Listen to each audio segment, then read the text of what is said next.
مساء الخير. شلونكم اصدقائي؟ شو اخباركم؟ ان شاء الله الكل بخير. طبعا اليوم راح انزلكم طريقة العجين المطبوخ للكارب. شلون تسووها وشلون تطبخوها وشلون راح تستخدموها. طبعا هواية من الاصدقاء وحبايب قلبي طلبوها لهاي الطريقة، اذا على الفيسبوك او اذا على الجيميل دزولي مسجات. واعتذر عن التأخير، بس صدقوني كنت هواي مشغول هاي الفترة اللي فاتت، وسامحوني قلبي انتو. اليوم راح انزل لكم الطريقة وان شاء الله. طبعا يعني ما اقول لكم 100%، بس تدرون انتو الرزق من الله. بس هاي الطريقة كلش مفيدة وللصيد. وطبعا حتى لو السمكة تسبح تبعد كيلومتر هم هي راح تشتمل هذا الطعم، صدقوني، لانه بمواد راح تشوفوها كلش يعني ريحتها طيبة، واصلا الكارب يموت على هذا الطعم. فراح اشوفكم شنو المكونات. طبعا عندنا هذا الذرة اللي هي هنا سويت كورن، اسمحوا لي، سويت كورن يعني الذرة الحلوة. طبعا انتم مالكم شغلة بهاي القوطية، اي قوطية انتم تجيبوها مو مشكلة، المهم مطبوخة تكون، هاي مسلوقة وبهاي القوطية تكون. عندنا تقريبا اكثر من نص قوطية طلعت اني. لازم ننشفها طبعا، هذا الكلينس حتى انشفها، لانه ما اريد العجينة تخرب، اريد اسويها مثل ما اريد. فشو نسوي هيجي؟ باع الماي يطلع. اذا انتم باي طريقة تريدون تنشفوها، بس اني افضل هاي الطريقة. طبعا هذا راح ارجع امرده حتى لا يكون بهواية مي. باع شلون؟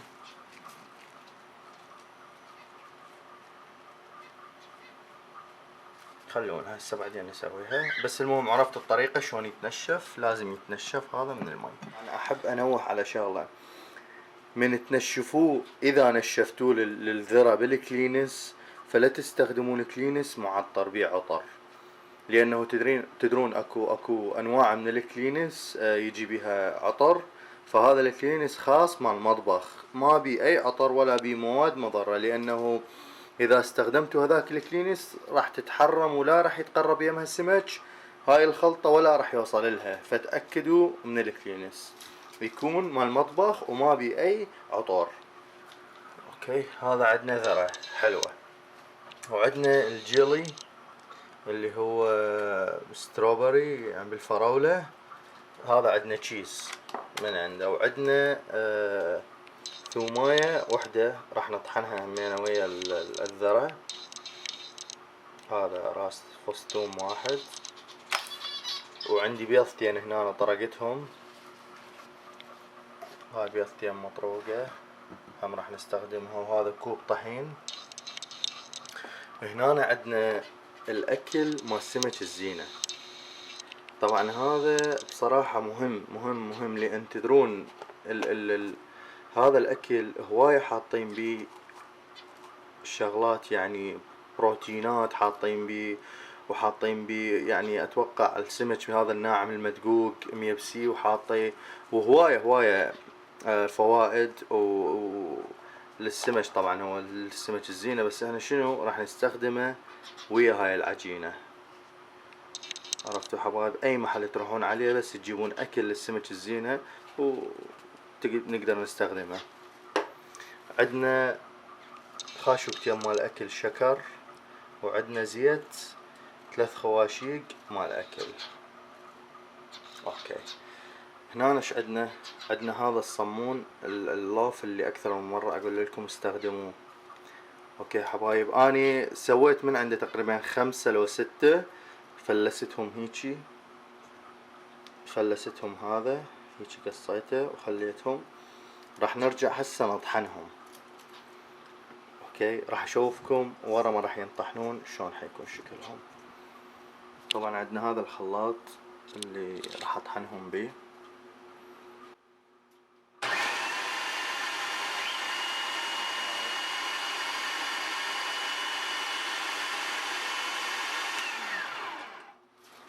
طبعا هذا الصمون بعد ما انطحن صار بهاي الصورة. هسه راح نطحن الذرة والثوم وياها همين راح نخليه مثل ما تشوفون بعد ما نشفناه. طبعا هو اكيد ما يتنشف 100% حتى لو يبقى بيه مي شوية مو مشكلة. وهذا الفص الثوم خليه هنا بالخلاط، وراح اشوف لكم اياه ورا ما راح ينطحن شلون يصير. طبعا هسه بعد ما انطحن بهاي الطريقة راح نجيب البيض والزيت نديره وياه. هذا البيض بيضتين خليه وياه، وهذا الزيت اللي هو 3 خواشيق مال اكل. طبعا ما راح نديره كله، راح نخليه من عنده خاف نحتاجه بعدين. راح ندير قسم من عنده اتوقع كافي كلش. يلا هسه خلي نسوي ونرجع وياكم. ذرة وزيت والبيض والثوم. ثوم فص واحد حطيناه صارت بهذا الشكل. هسه نخبطها ويا هاي الطحنة.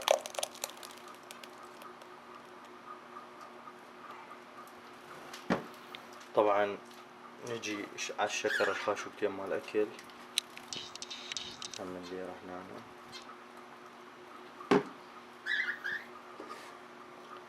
نجي على الكوب مال الطحين طبعا همين نديره.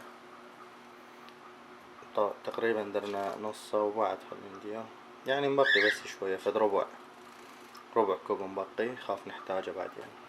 خاف العجينة تكون بيها مي او شي حتى نضيفها ونعجنها عدل.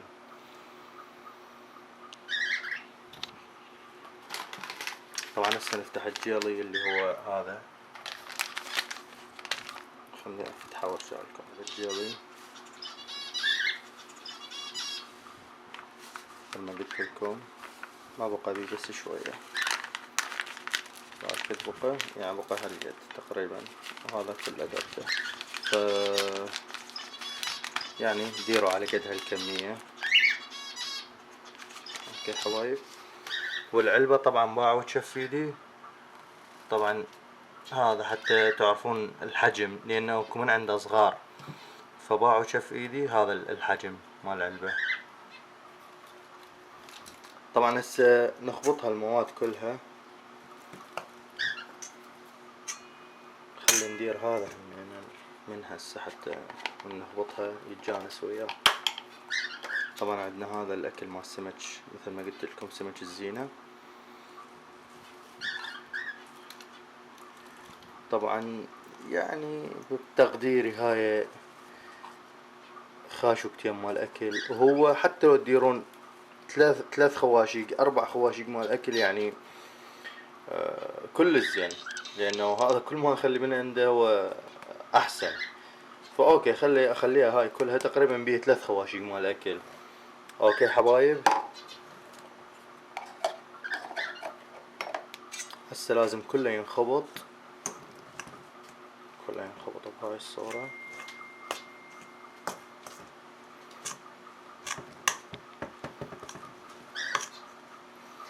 خلي اخبطه وارجع لكم. طبعا تقريبا شوف شلون انعجن. هاي بعدني ما عجنه بيدي بس بالخاشوقة لازم ينعجن كل زين حتى بالايد. خلي عجنه وارجع لكم. بعد ما عجناها مبينة تحتاج طحين بعد، فهذا الطحين اللي بقى عندي حديرة وهمينة اعجنها وارجع لكم. بس حاب اوضح شي، اذا تلزق وياكم مثل ما هسه تلزق وياي، طبعا الزيت اللي بقى عندنا راح نضيف من عنده شوية حتى ما تلزق. اوكي حبايب راح اضيف زيت واشوفكم بعد ما سويناها. طبعا شوفوا بهذا الشكل صارت بعد ما عجناها. طبعا تشوفون لونها احمر صار. وهسه راح اسويها قدامكم طوبات صغيرة حتى اسلقها وتشوفوها شلون. فوائدها هاي طبعا الريحة اللي تطلع من عندها كلش قوية وطيبة بنفس الوقت طيبة.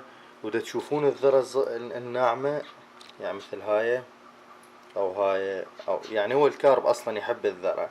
فاحنا كل الشغلات اللي حطيناها المواد اللي حطيناها الكارب يحبها.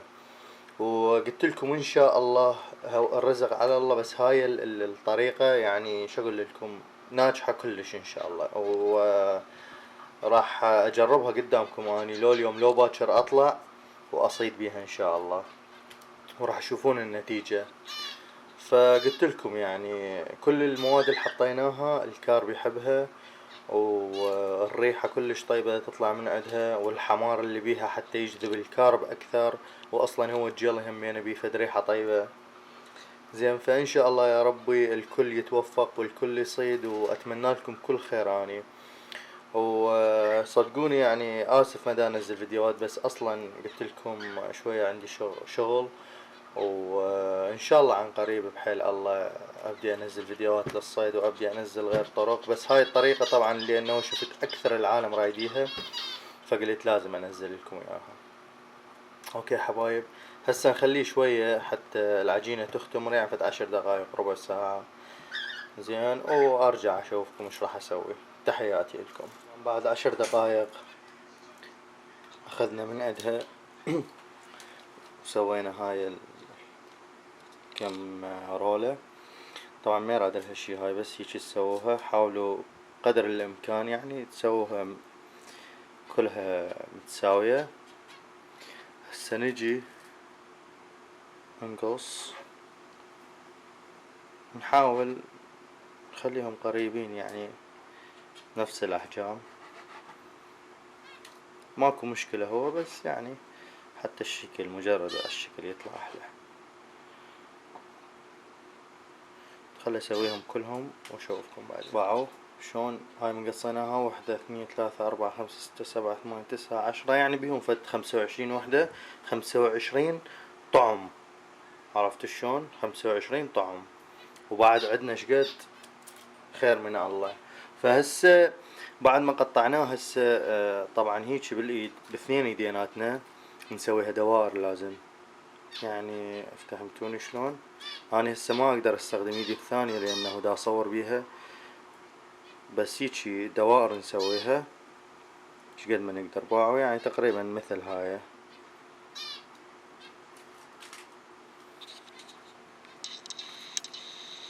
تقريبا مثل هاي. فراح اسويهم كلهم. طبعا بعد ما سويناهم دوائر بهاي الطريقة صاروا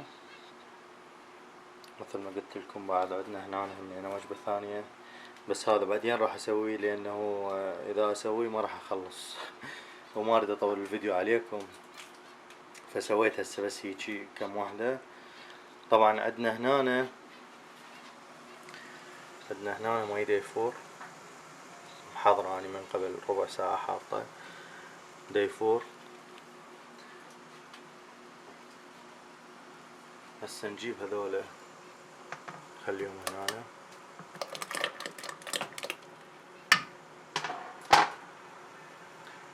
طبعا فترة دقيقتين، تقريبا دقيقتين.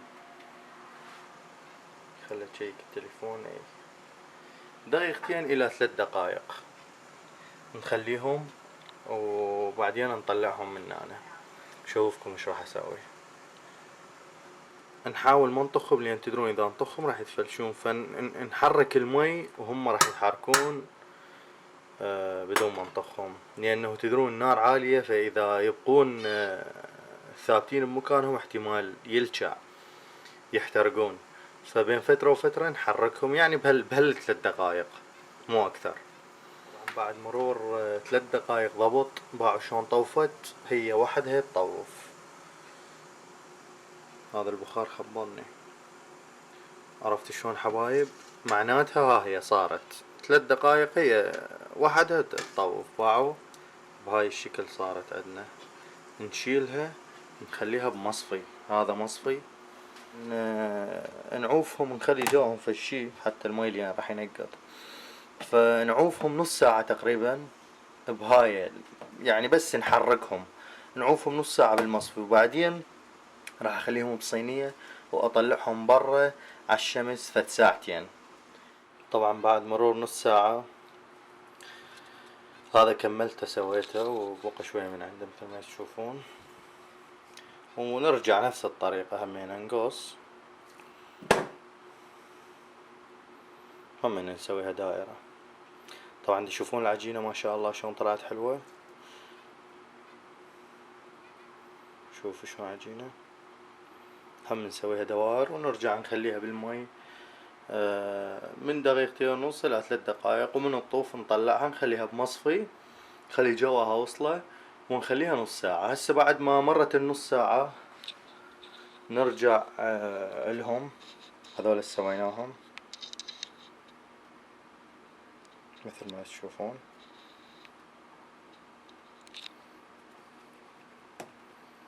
هذول اللي سويناهم. طبعا راح اخليهم بالصينية.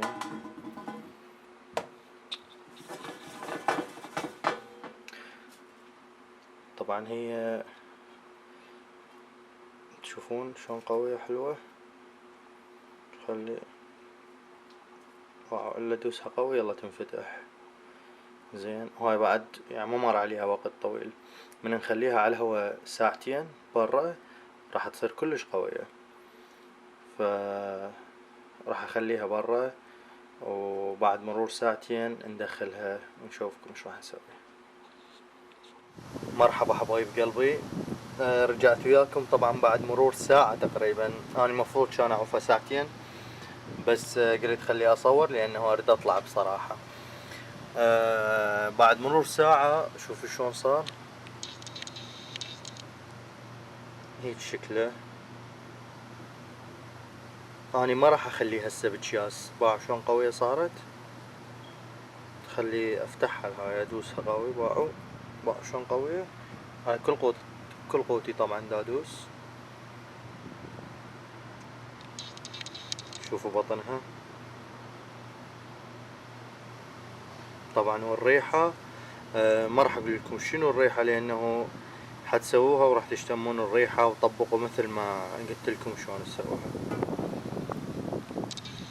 هذا شكلها. وهاي اللي بقى عندي هم سويته وحطيته هنا بالشمس على الهواء. هاي نتيجة العجينة سويناها.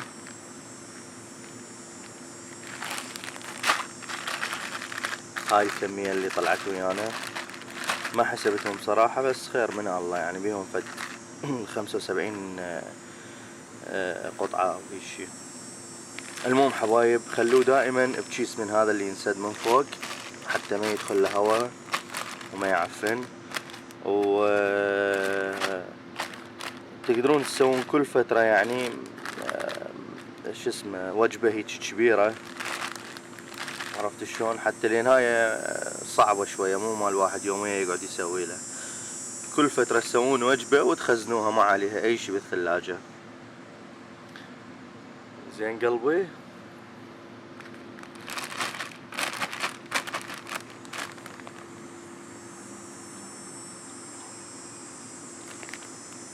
هذا العجين اللي سويناها. واي شي تحتاجون اكتبولي وان شاء الله يا رب الرزق للجميع والله يوفقكم. اخوكم ليث مع السلامة.